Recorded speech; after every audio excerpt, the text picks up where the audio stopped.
Have you ever walked into a co-working space after a 12-hour travel day, seen a group laughing near the kitchen, and thought, do they want me there, or am I about to interrupt something? Yes, and I once turned a perfectly normal coffee invitation into a 3-hour investigation of my own social failure. They said, come with us, then talk to each other for most of the coffee, and I decided I had misunderstood the entire city. Wait, back up. What did you assume the invitation meant? That they were excited to get to know me, which may have been more meaning than the moment could carry. They might have been welcoming, distracted, or simply behaving in a way I did not yet understand. Welcome to the Nomad Love and Community Podcast, episode number 80. I'm Sophia Chen with James Mitchell. Today we're tackling how to read social cues and connect across cultures without guessing wrong, so you can build stronger relationships and community while living the nomad life. Our take is simple. Connection gets worse when you demand certainty before you participate. You need enough observation to be respectful, then enough courage to ask. Not a stereotype, not a performance. A small hypothesis followed by a clear next step. Exactly. We call that the context clue compass. It helps you pause, arrive in a way that supports your energy, and use words that make curiosity and consent visible. And it is not a cheat code for understanding every culture in 60 seconds. Please do not use it that way. The compass is for this room, with these people, at this moment. Before you walk over to a group, take about a minute. Both feet on the floor. Exhale a little longer than you inhale. Unclench your jaw. Notice whether you are hungry, dehydrated, overstimulated, or carrying the emotional residue of an airport delay. That last one is real. I have tried to make a charming first impression while running on airport coffee and half a granola bar. I was not mysterious. I was just underfed. Right. Then take 3 neutral observations. Not, they are cliquey. That is an interpretation. Try, 3 people are near the window. 1 person has headphones on. The conversation has long pauses. And notice the pace. Is this a quiet workspace? Are people making quick introductions? Are they lingering after an event? The pace often tells you more than one person's facial expression. That's good, because I used to... Study one person's eye contact like it was a legal document. Exactly. Someone looking away may be concentrating, respecting personal space, or simply tired. Someone smiling may be friendly, polite, or amused by something else entirely. Treat your observations as clues, not verdicts. But I want to challenge one thing. Observation can become a sophisticated form of hiding. You can keep gathering data forever because entering the conversation feels risky. That is fair. The pause is 60 seconds, not 6 weeks. After that, take one small action. Say hello to the host. Ask where the water is. Comment on the event you are both attending. Presence beats perfection.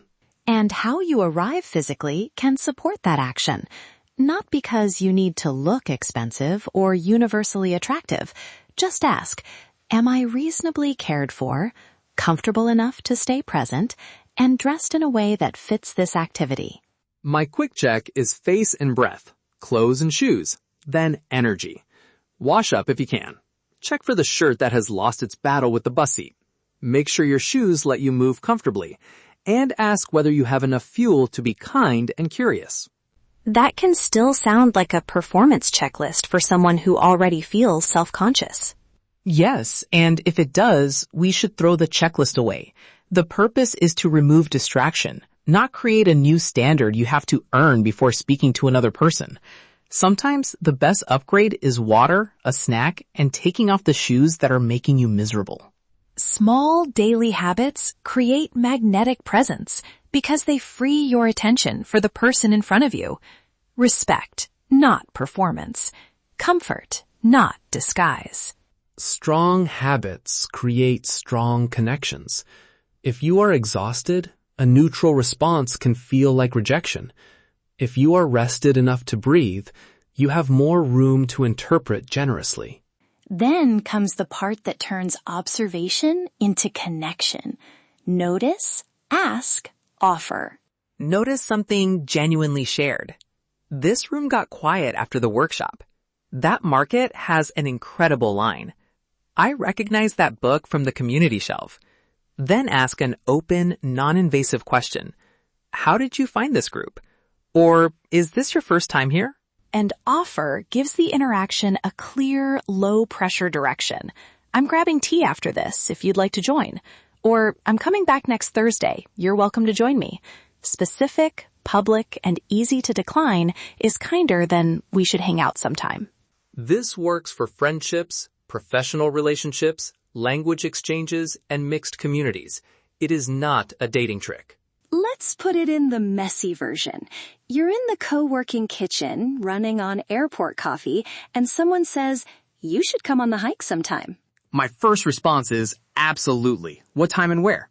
Maybe. Or maybe they were just being friendly. Fair. So I could say, I heard you mention the hike. Have you done that trail before? I'm showing interest without pretending I know what they meant. Then, if the conversation feels open, I'm interested. I'll check my schedule tonight. If you organize it, may I follow up through the co-working group? That keeps the next step clear without demanding personal contact information. And if they say, oh, we were just talking about it, I can say, got it. If you decide to organize it, I'd be interested, and return to my work.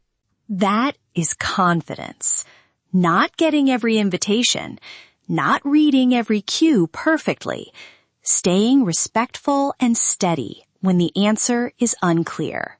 You attract what you become. Become someone who can handle ambiguity, ask clean questions, and keep showing up without turning every interaction into a judgment of your worth. Here is your 7-day experiment.